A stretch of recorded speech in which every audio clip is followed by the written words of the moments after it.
Hello, everyone. Welcome to the session of Chapter 3 Plant Kingdom NCRT Exemplar Part 2. Disclaimer.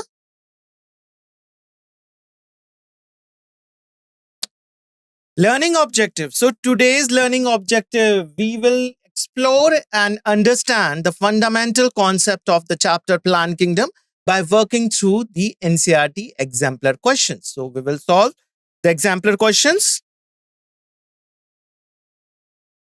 And this is the index. So we are having the 4 different types of question. Multiple choice question. We will solve question 6, 7, 8, 9 and question 10. Then we will have very short type of answer question. Then that is question 4 and question 5. Short type answer question 6, 7, 8 and 9. And then long type answer question 3, 4 and 5. Because rest of the question we have already covered up in the exemplar part 1. So the first question of multiple choice type, plants of this group are diploid. Plants of this group are diploid and well adapted to the extreme conditions. They grow bearing sporophylls in compact structures and they are called as cones. The group reference is means you have to tell the reference of the group. So what is that? Option A, monocot, B, dicot, C, pteridophytes, and D as a gymnosperms, right? So let us see the answer of this question. So this was our question. Plants of this group are diploid and well adapted to the extreme conditions. They grow bearing sporophylls in the compact structures that are called as cones. And the correct answer is option D, gymnosperms. So explanation part, gymnosperms include the medium-sized trees or tall trees and the shrubs, right? We are having the 3 different types of gymnosperms. Some gymnosperms are in shrub like thuja. Thuja is a type of shrub. We are having the small size tree in the gymnosperm that are, the example is cycas and even the ginkgo biloba. And the tall trees, pine tree are tall. And one of the tallest tree in the plant kingdom is Sequoia gigantica. Leaves of these plants are well adapted with the stand extreme of temperature, humidity and wind, right? So they are mostly adapted to extremes of temperature, humidity and wind. So they are showing somewhat a xerophytic adaptation, right? Their leaves show the xerophytic adaptations. We see the needle-like of leaves in the case of pines, right? And in the case of cycas, the leaves are totally covered with a waxy coating, thick cuticle. Reproductive organs are usually in the form of cones and strobili. If you see the reproductive structures, then they are having either in the form of a strobili that we see in the case of cycas. But in the case of pines, we see they are forming the cone, woody cones you see in the case of pines, male and female cones separately. Male cone is smaller in size, whereas the female one is the larger. So the male cones are made up of microsporophyll. This point or this term, microsporophyll. Sporo, I've already told you what is the meaning of a sporophyll. The spore-bearing leaf. Phyll means leaf. And the spore-bearing leaf, that is called as microsporangia. Actually, these leaves are having the sporophylls. Sporophyll. And that sporophyll bear spores inside it, right? Their spores are small in size, so they are called as microsporophylls. Now, if you see the female cones, they are made up of megasporophylls. Development of the seed habit is from the megasporophyll that contain the naked ovule. So the naked ovule is present in the case of megasporophyll.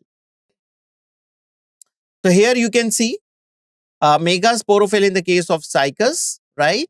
This is the ovule not covered with any type of fruit wall. And here you can see the microsporangia. This is the microsporangia, and you can see they are bearing the spores in it, microspores. Next question. The embryo sac of an angiosperm is made up of. They are talking about embryo sac. So let us see the option. This question is coming from the NCERT section 3.5. Let us see the option for this question. The option A, 8 cell, B, 7 cell, 8 nucleate structure, C, 8 nuclei, and D option says 7 cells and 7 nuclei structure, right? So let us see the answer of this question. This was our question. The embryo sac of an angiosperm is made up of. And the correct answer is option B. It is 7 cells and 8 nuclei structure. This question is very, very important. Let us see the explanation part. Embryo sac in angiosperm is a female gametophyte. We are talking about the angiosperm, the flowering plant. The female gametophyte is represented by the embryo sac. It is present inside the ovule. It is present inside the ovule. It contains 2 synergid, 1 egg cell. So at the micropylar end, we will see the figure of it, then you will be able to understand it properly. At the micropylar end, there are 3 cells, 2 synergid cell and 1 egg cell. At the chalazal end, there are 3 antipodal cells, And in the center cell, there is 2 polar nuclei, which at the time of secondary fertilization or double fertilization, it unites together, it fuses together and form one secondary nucleus. So here, this is the structure. First of all, this is the structure of ovule. In angiosperm, we are not talking about the gymnosperm, okay? This is the angiosperm.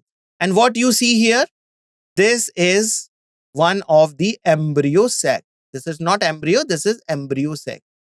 So here you can see the micropyle. Micropyle is what? Micropyle is an opening in the ovule region through which the pollen tube, when the pollen tube comes like this, it enter inside this, right?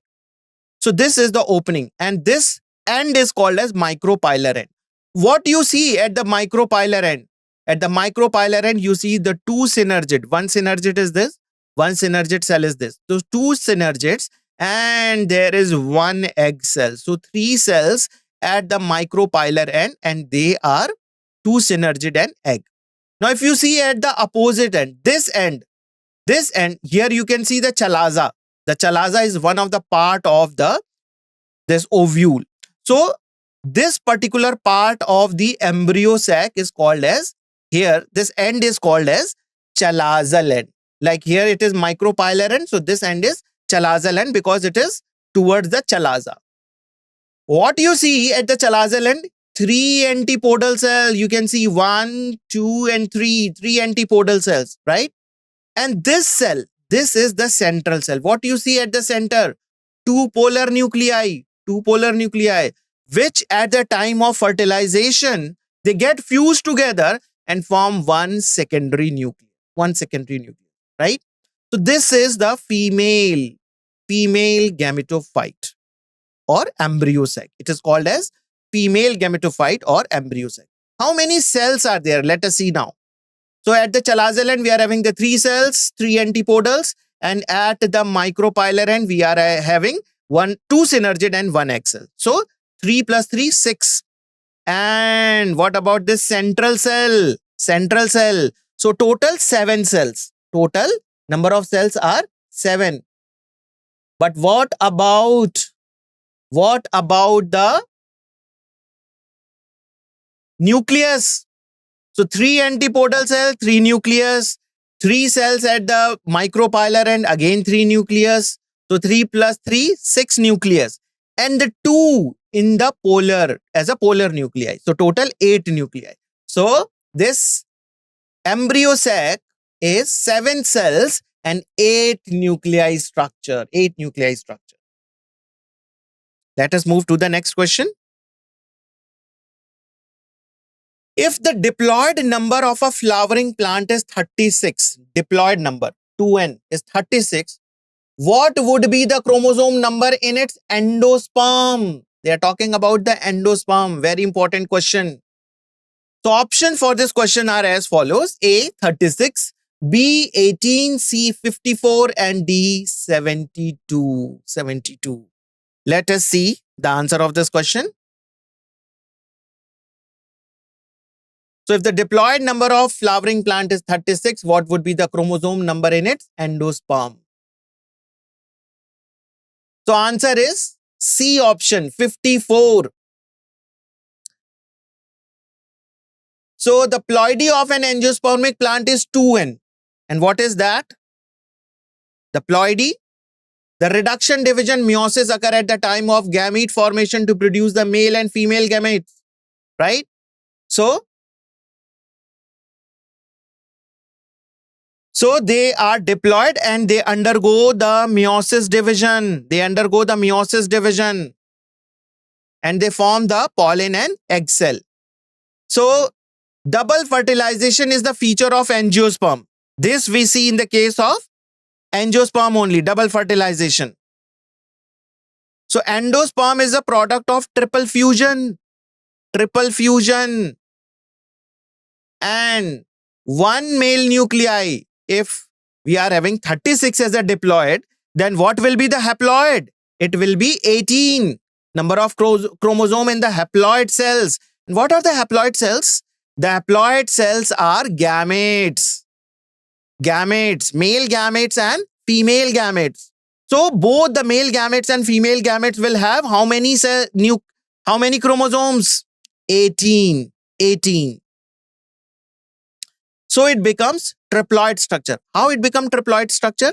Because at the time of endosperm formation, how this endosperm is formed? Let us see that. So there is one male gamete which is having 18 chromosomes, and there are two polar cells in the central cell which is having 18 chromosome each. And when one of the male gamete reaches towards the polar nuclei, both the polar nuclei fuses together and form the double. They get fused together and it forms the double nucleus, right? And what happened? This male gametes also fuses with it and it forms the triple fusion. It is the result of triple fusion. So 18 and 18 chromosomes. Then what will have? It is triploid structure. The endosperm will be triploid structure. So it will form 54. It will have 54 chromosomes. So in this way, the correct answer is 54. The ploidy of the endosperm is 3n, right? Next question. Protonema is a option A, haploid and is found in mosses. B, diploid and is found in liverworts. C, diploid and it is found in pteridophytes. And D option, haploid and is found in pteridophytes. So let us see the answer of this question. The correct answer is option A. Protonema structure we see in the case of mosses, bryophytes. But what about the prothallus? Prothallus structure we see in the case of pteridophytes. So these structures are now very confusing. Protonema, prothallus, right? You must remember. The protonema structure you see in the case of bryophytes and the case of mosses. Whereas in the case of pteridophytes, you are having what? Prothallus structure, right? Mosses and liverworts and the simpler terrestrial plants evolved from the algal ancestors, right? So the bryophytes, they are liverworts and mosses, and they are the terrestrial plants that are evolved from the algal ancestors, right? Protonema is one cell thick filament structure developed in early developmental stage of the bryophytes, right? And they are the haploid structure. And if you want to remember all these terms, protonema, prothallus, I suggest you to make the life cycle. Bryophytes life cycle separately, pteridophytes life cycle separately, gymnosperm life cycle separately, angiosperm life cycle separately. In this way, and all these life cycles should be in front of your study table, so that every day you see the protonema, but you see protonema in which life cycle? Bryophytes. Prothallus structure, where do you see that? In the case of pteridophytes. Microsporophylls, megasporophylls, cone strobilized structure, where you see? You see in the case of gymnosperm, right? Double fertilization, syngamy, triple fusion, synergid cells, antipodal cells, where you see that? In the case of angiosperm. So once you have all these life cycle in front of you, every day you see that, you will remember all these terms. Okay. So coming back, the germination of haploid spores of the mosses produced by the sporophyte after reduction division takes place. So in the case of sporophyte, they are having the spores like structure, and these spores are developed by the reduction division. That is the meiosis type of division, right? Reduction division. Haploid spores are they are the haploid spores. And when there is a dehiscence of this sporophyte structure, all the spores comes out from this sporophyte structure, and at the suitable substratum, when they fall, they get the proper temperature, water, soil, they germinate and they form a filamentous structure. So that filamentous structure is what? That filamentous structure is protonema. So this structure later develops into the independent gametophytic plant, and you all know which is the dominant phase in the case of bryophytes, gametophyte or sporophyte. The dominant phase in the case of bryophyte is the gametophytic generation. So here you can see this is the sporophyte, and this leafy structure, that is the mature gametophyte. And on this mature gametophyte, what is coming out?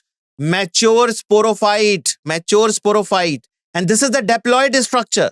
This mature sporophyte is the diploid structure, and this mature gametophyte is the haploid structure. Main plant body is the haploid structure. This sporophyte structure is developed after the process of fertilization. It is diploid, and it is not an independent structure, sporophyte. It is dependent on gametophyte for the nourishment, right? And you can say that this is mature sporophyte is working as a parasite on the gametophyte. It's taking all the nourishment from the gametophyte only. And if you see the structure of this cone, okay, or the capsule region, they are having the spores, and these spores are developed by the process of meiosis, reduction division. When these spores fall, they germinate. You can see the spores are germinating, and they are forming the protonema structure. The protonema structure, this is haploid, and what they are giving rise? Secondary protonema gives the mature gametophyte. This we have studied in our theory class. Remember if you remember that, right? So Protonema is a haploid and it is found in mosses bryophytes. Okay, one of a type of bryophytes. Next question. The giant redwood tree Sequoia sempervirens is an A. Angiosperm, B. Free fern, C. Pteridophyte, and D. Gymnosperm. Very, very simple question, right? Let us see the answer of this question. The giant redwood tree Sequoia sempervirens is a gymnosperm. Is a gymnosperm. Let us see the explanation part of this question. Sequoia sempervirens is a gymnospermic plant and it is the tallest tree. Tallest tree. It is a group of plants having thick woody branch stem, right? If you see the tree, this tree is having a very thick woody branched. Sorry. These plants also have some xeric adaptation. What is xeric adaptation? Xerophytic adaptation, actually. The xeric adaptation or xerophytic adaptation, right?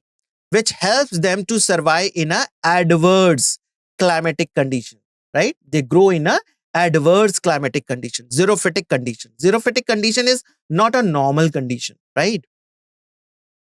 So these plants are having some xerophytic adaptation. The other examples are incorrect. Other examples, we are having angiosperm, we are having pteridophytes, right? They are incorrect because pteridophyte is a primitive group. And what is not formed in the pteridophytes? Tree. Tree. If you see the question, it is written there, the giant redwood tree. So tree we do not see in the case of pteridophytes, right? So pteridophyte option is totally discarded here on this respect. Next, ferns that are also included in the pteridophytes. So that is also discarded. Angiosperms are different form of gymnosperm in seed habit and adaptation. The tallest tree, if you remember, what is the tallest tree in the case of angiosperm? Eucalyptus. Yes, eucalyptus, right? So these are very small points that you should remember, right? Okay, let's move to our next question. Most algal genera show haplontic life cycle. Haplontic life cycle. Name an alga which is haplodiplontic and diplontic. Very important question. Most of the genera, they show the haplontic life of cycle. Their main body is having most of the life cycle is of the haploid type of plant. Whereas some are showing the haplontic diplontic life cycle and the other are showing the diplontic type of life cycle. So let us see the answer. So in both the plants, haploid and diploid cells can be divided by mitosis. If it is a haploid plant, if it is a diploid plant, it can divide by the mitosis type of division. This leads to the formation of different form of plant body, haploid or diploid. Haploid plant body produces gametes by the mitosis. If the plant body is haploid, it produces gametes by the mitosis. And this plant body is gametophyte. Why we call it gametophyte? Because its main plant body is haploid in nature. The main plant body is haploid in nature, so it is called as gametophyte.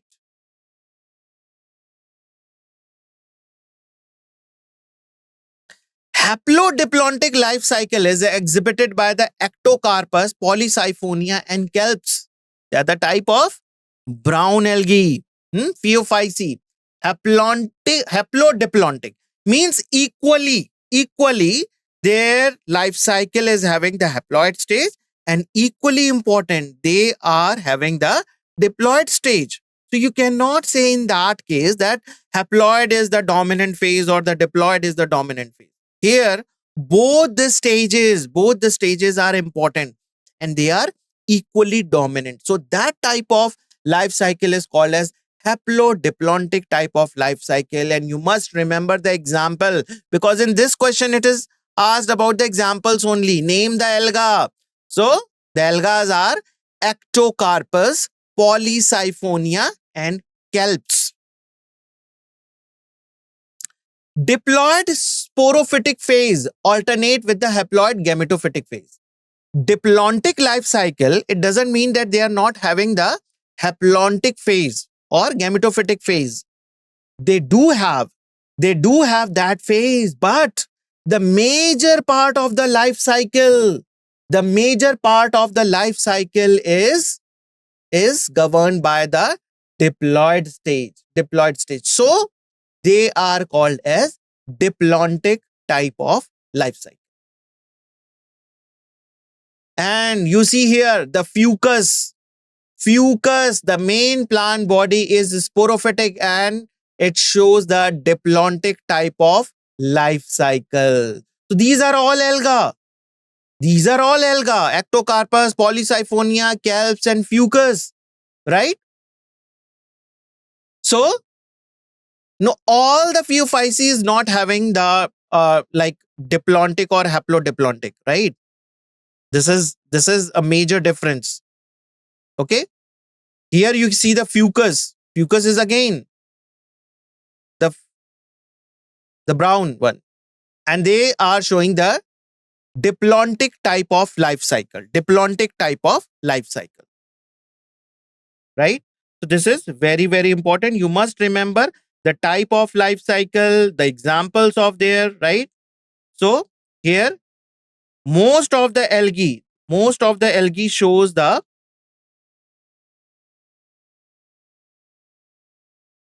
haplontic type of life cycle, right? Haplontic type of life cycle, but some are having the haplodiplontic type of life cycle, some are having the diplontic type of life cycle.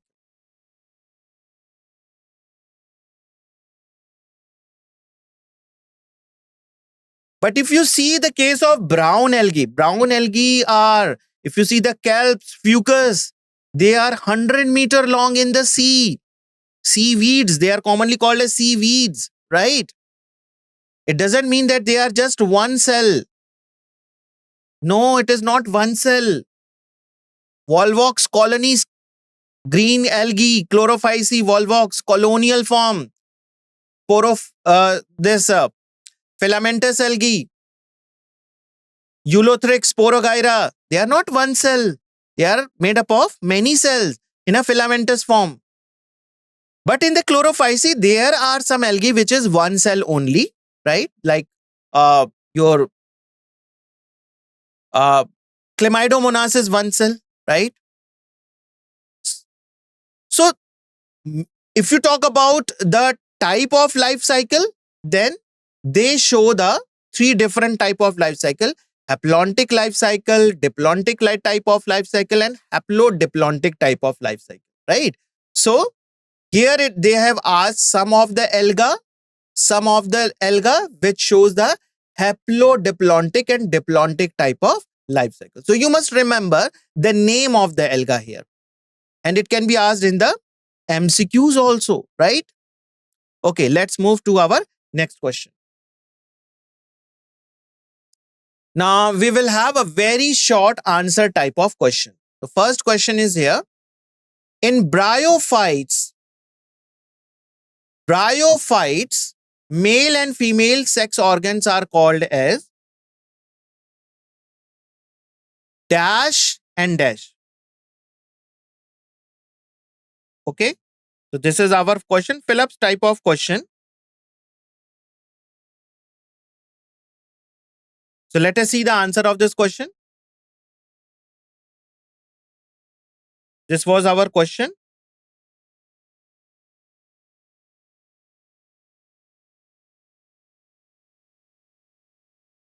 So the answer is the male reproductive organ is called as antheridium and the female reproductive organ is called as archegonium. In bryophytes, the male sex organ is antheridium and the female sex organ is archegonium. The gametophyte N in bryophytes bear the primitive sex organs in the form of antheridium, that is the male one. And they produce what? They produce flagellated antherozoids that needs the film of water to swim and reach the female reproductive organ that is called as archegonium, right? So they can do the process of reproduction. They can do the process of reproduction with the help of flagellated antherozoids.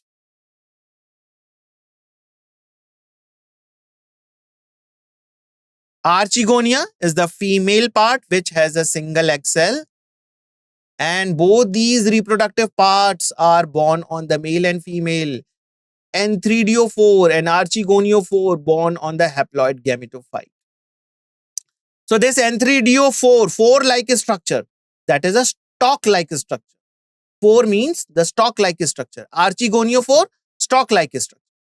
Stalk-like structure that bears the antheridium is called as antheridiophore, and stalk-like structure that bears the archegonium is called as archegoniophore, right?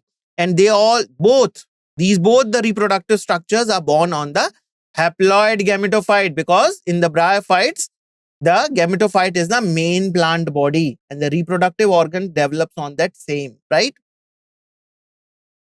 Let's move to our next question. The heterosporous pteridophyte shows certain characteristics. We are talking about pteridophytes and they are heterosporous. Show certain characteristics which are the precursor to the seed habit in the gymnosperm. Explain. This is a very important question.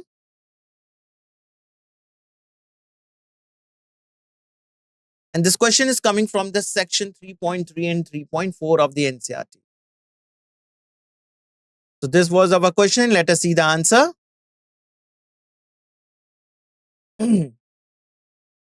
Presence of seed and woody stem is the characteristic feature of the gymnosperm, right? Woody stem we see in the case of gymnosperm, not in the case of pteridophytes, right? First thing. And the seed formation is also we see in the case of gymnosperm, not in the case of pteridophytes, right? Yes. Seed in the case of gymnosperm. One of the seed is edible in the case of gymnosperm, that is called as chilgoza. Chilgoza, that is the name of the seed, and we get it from the pine. So remember by this, okay, the seeds are edible and they are very costly too. Okay, just to remember. Coming back to the answer, the development of the seed plant have evolved from the few plants like Selaginella. Now, if we want to know how this seed habit got developed in the plant, because first time we see the seed formation in the gymnosperm, not in the pteridophytes. And if we see the evolution of the gymnosperm, then this gymnosperm has been developed from the pteridophytes.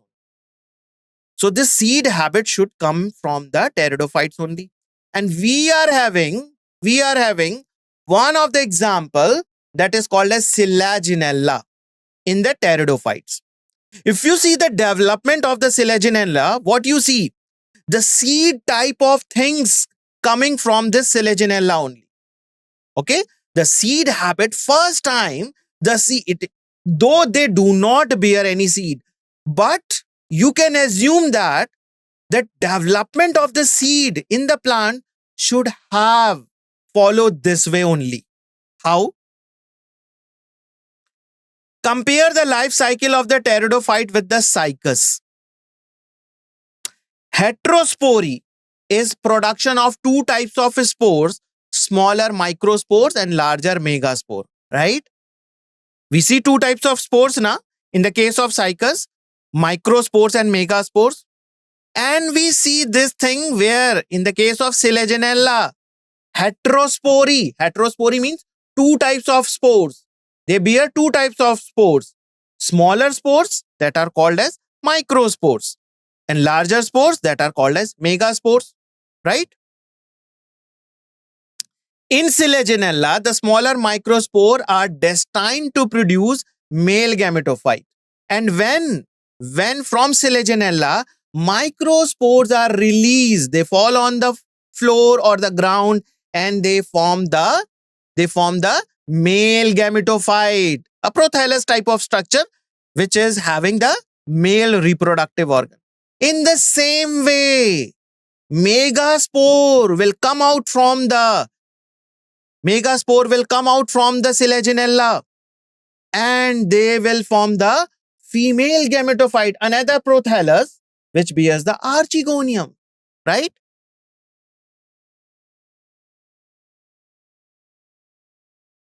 Now, the male gametophyte. Microspore will give rise the male gametophyte.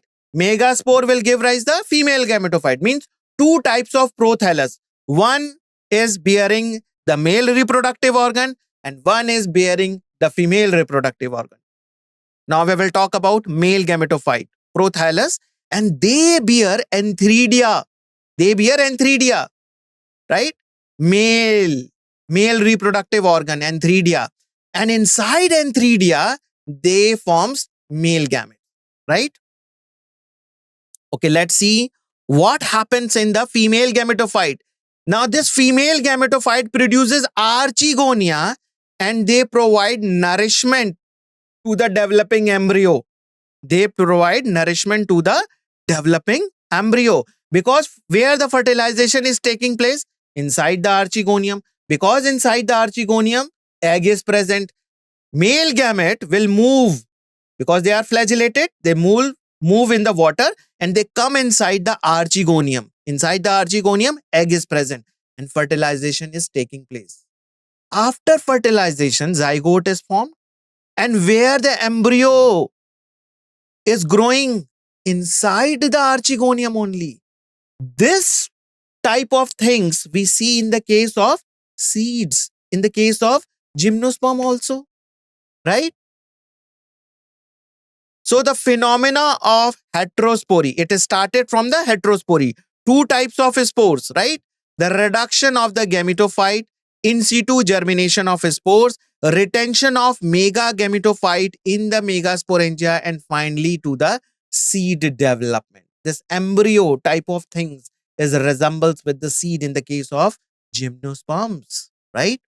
So this, what we call it, heterospory, it forms the two types of spores. Then there is a fertilization in the gametophyte structure and the seed type of habit we see in the case of pteridophytes, which developed in the case of gymnosperm and they form a real seeds there. So thus heterospory in Selaginella forms the base for the seed habit, showing the precursor of seed habit in the gymnosperm. Okay, it is not actually the seed formation in the case of Selaginella, but it is a type of seed development that we see in the case of gymnosperm. So the seed habit is very, very important, and the heterospory leads to the seed development, not the homospory, heterospory, right? Okay, let's move to our next question. The next question, short answer type of question. Comment on the life cycle and the nature of a fern prothallus. Fern prothallus. This was our question. Let us see the answer of this question. Comment on the life cycle and the nature of fern prothallus. So the life cycle of fern, one of the fern scientific name is Dryopteris. There is Pteris also, there is Adiantum also, walking fern. We have talked about that. Okay. So one example we are taking here as a Dryopteris. clearly show the alternation of generation. The gametophytic stage alternate with the sporophytic stage. Figure given shows its complete life cycle. Let us see the figure first. So here you can see. Here you can see. This is the mature sporophyte, okay, Drypteris, and they below the seeds, below the leaves, not the seed, below the leaves, they are having brown spots. Those are called as sorus. And inside the sorus, there are many sporangia. One of the sporangia structure here is enlarged and shown here. These are minute sporangia, right? At the adaxial surface of the leaf, below surface of the leaf. And when you open the sporangia, it looks like this. Inside the sporangia, there are many spores, minute spores. These spores are haploid structure. So, the leaves is sporophyte, but the spores formed in the sporangia are haploid. By the process of meiosis they are formed, right?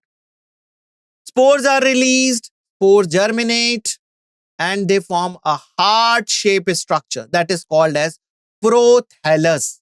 Prothallus. And if this spore is haploid, then after the germination, this prothallus is formed, right? So that will also be haploid structure.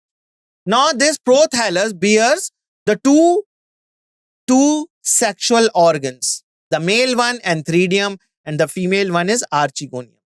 The male antheridium will give rise to the sperm, flagellated sperm, and archegonium. It is a flask-shaped structure in which you can see there is a placed egg. Inside this flask shape at the base, there is placed egg, right? So the sperm, when they're released, or the flagellated entherozoids are released, they move inside this flask-shaped archegonium and they fertilize the egg. Now here you see, after the fertilization, what is formed? Zygote. What is formed? Zygote. That is diploid structure.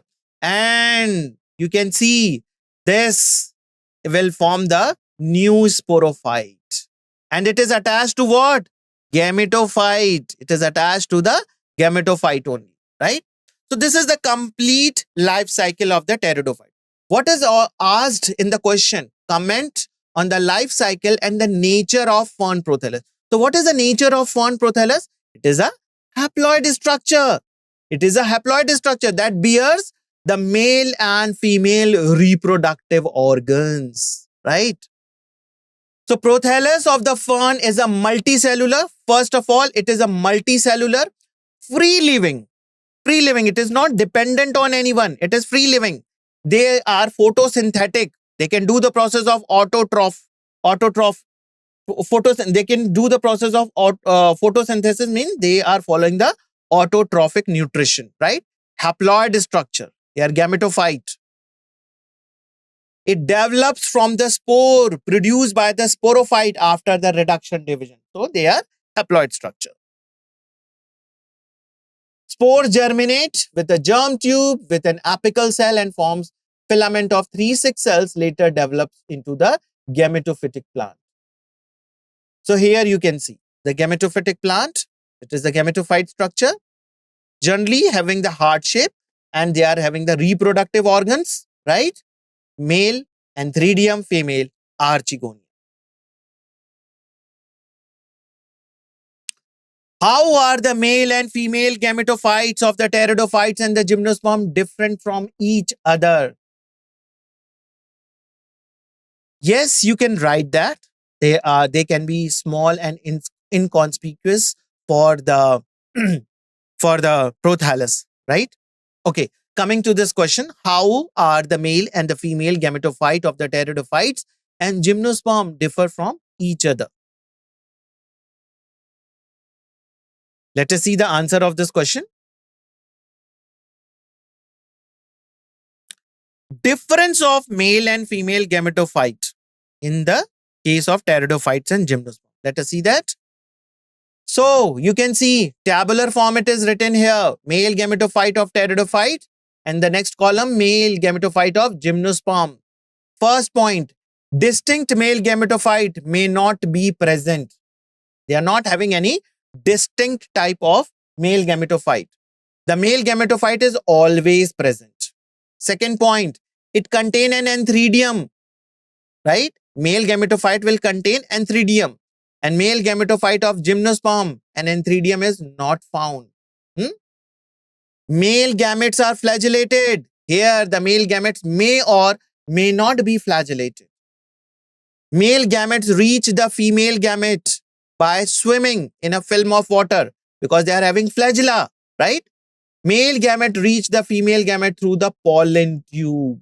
They are having the pollen tube type of structures. They germinate and they form the pollen tube. So this is regarding the difference about the male gametophyte of pteridophyte and the male gametophyte of gymnosperm. Let us see for the female gametophyte.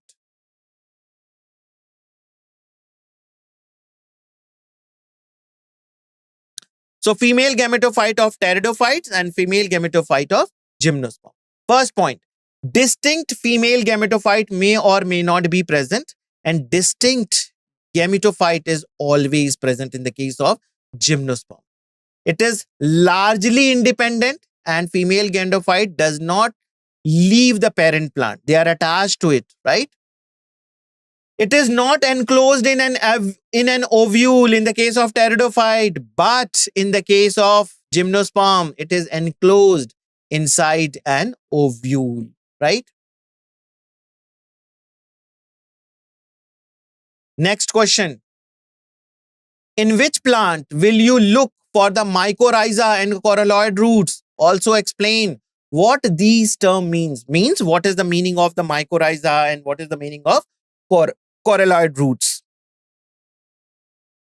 Let us see the answer of this question.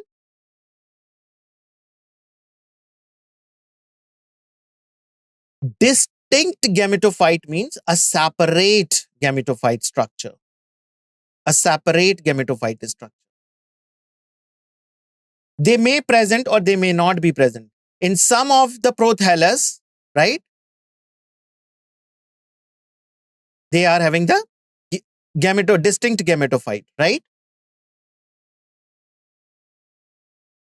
Okay, let's see the answer of this question.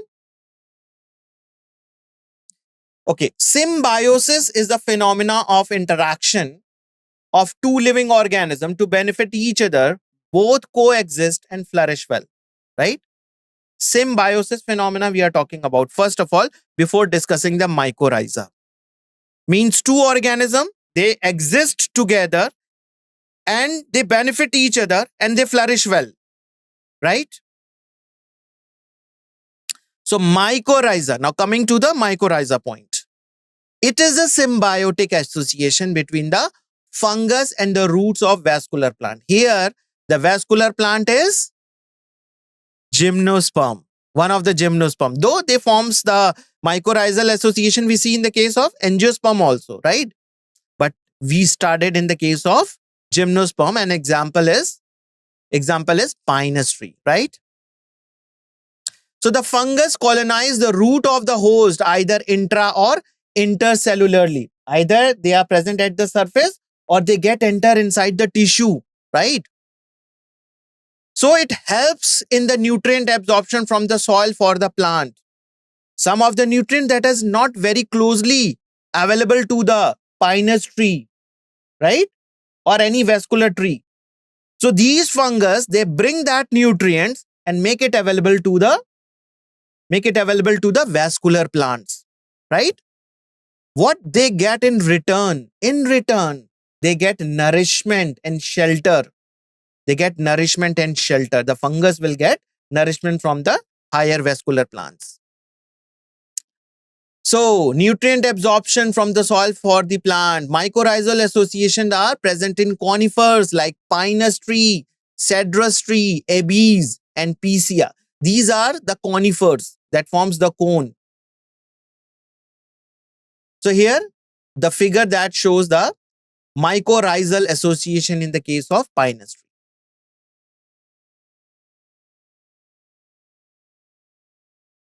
Now, coralloid roots is develops in cycas. Cycas is a plant, and in the roots of cycas, they are having the two different types of root. One is the tap root and one is the negative geotropic root. Means this coralloid root develops upward, not as a taproot that goes downward. Negative geotropic root, coralloid root. And we see in the case of cycas.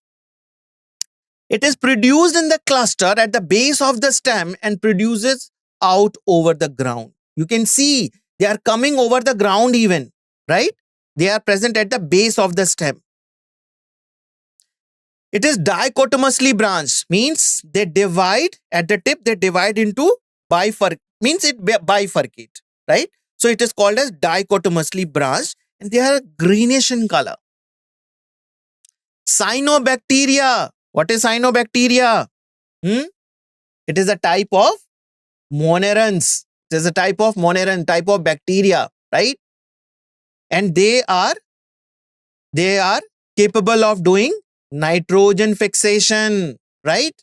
So they are present in the coralloid root and they take the atmospheric nitrogen, make it available to the cycas tree. Blue-green algae, that is also called as cyanobacteria. Examples are Anabaena and nostoc that live symbiotically. Now this is again a symbiotic association. Not only the mycorrhiza, this coralloid root, okay, the cyanobacteria which live inside the coralloid root also shows the symbiotic relationship. So here you can see the coralloid root. Next question. Explain why the sexual reproduction in angiosperm is said to take place through double fertilization and triple fusion. Also draw a label diagram of embryo sac to explain the phenomenon. Let us see the answer of this question. Double fertilization and triple fusion is a characteristic feature of all angiosperm.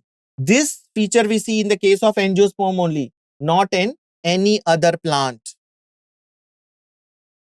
So it is an advancement in sexual reproduction. An angiospermic plant sexually reproduces by the formation of male and female gametes. So they are having the male gamete and female gamete. Male gamete is a pollen which contain two male nuclei and female gamete is egg cell produced in the ovule, in the embryo sac structure. In one of the question we have discussed 7-celled and 8 nuclei structure embryo sac, synergid cells and 1 egg cell at the micropylar end. So they are having this egg cell in the ovule, right? Female gametophyte. So here you can see this is the pollen grain. Pollen grain germinate when they fall on the stigma. Okay. Inside this ovary, there is an ovule. Inside the ovary, there is an ovule. And inside the ovule, there is an embryo sac, right? 7-cell, 8 nucleate structure. So what happened? The pollen grain germinate, pollen tube reaches to the here. This is the micropyle. Inside the micropyle, what it enter? The pollen tube enter. The pollen tube releases 2 male nuclei. One of the male nuclei fuses with the egg. This is the first time the fertilization is taking place. And this fertilization is called as syngamy. This is called as syngamy.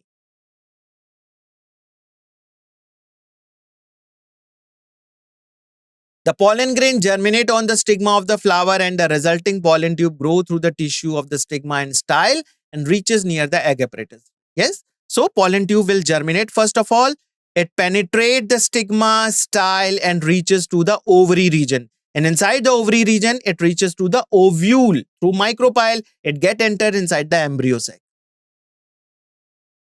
The 2 egg apparatus. How this term? What is this term? Egg apparatus? The 2 synergid cell and 1 egg cell, okay, at the micropylar end. It is combinedly called as egg apparatus, right? The 2 male gametes are discharged within the embryo sac. And which cell receive this 2 male gamete? 2 male gamete. Synergid cell. One of the synergid cell, it receives the 2 male gamete, right? One of the male gamete moves its way, make its way toward the egg, and it fuses with the egg nucleus, right? It fuses with the egg nucleus.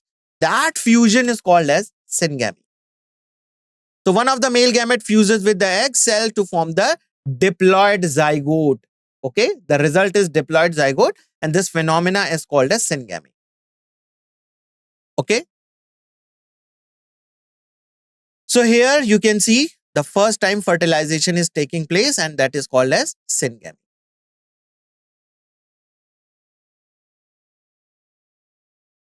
The second male gamete fuses with the diploid secondary nucleus. In the central cell, we are having the this polar nuclei, right? This polar nuclei fuses together and form the diploid secondary nucleus, right?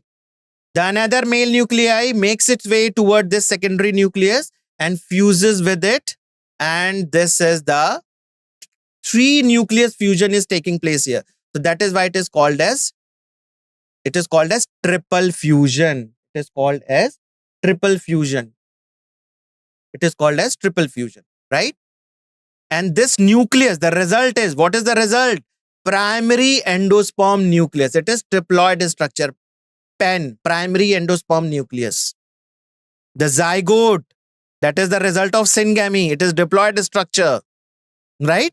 Triple fusion, three nucleus fuses together, triploid in nature, and the result is primary endosperm nucleus.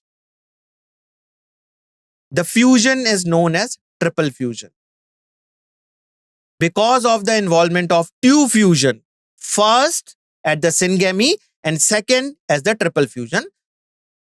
Both the type of fertilization, okay, combinedly it is called as double fertilization, right? The zygote then develops into the embryo, and this PEN, primary endosperm nucleus, is present in the central cell. And now this central cell is called as primary endosperm cell. The central cell will now called as primary endosperm cell, and that will divide and redivide and form the endosperm. Okay. Now, next question. Draw the label diagram of A, female and male thallus of a liverwort, gametophyte and the sporophyte of Funaria, and C, alternation of generation in the case of angiosperm. Let us see the answer. Female and male thallus of a liverwort. So liverwort, we have discussed about it. Liverwort means how they got this name, because the structure is somewhat liver-like. Okay, you can say it's a thalloid structure, and you can see it is a disc-like structure that bears antheridia. So stalk-like structure having the disc at the top, bearing antheridial structure, that is called as antheridiogoniophore, right? So this structure is bearing the male reproductive organ. So it is called as male thallus. And what about this? This is again the stalk-like structure and the disc-like structure that bears archegonia, the female reproductive organ. It bears archegonia, that is the female reproductive organ. And this whole structure is called as archegoniophore. A phore or a stalk-like structure that bears archegonia is called as archegoniophore. And this is the female thallus, right? And you must remember one of the example, Markensia polymorpha. Okay, both showing the male thallus and the female thallus in that individual. Let us see the second diagram.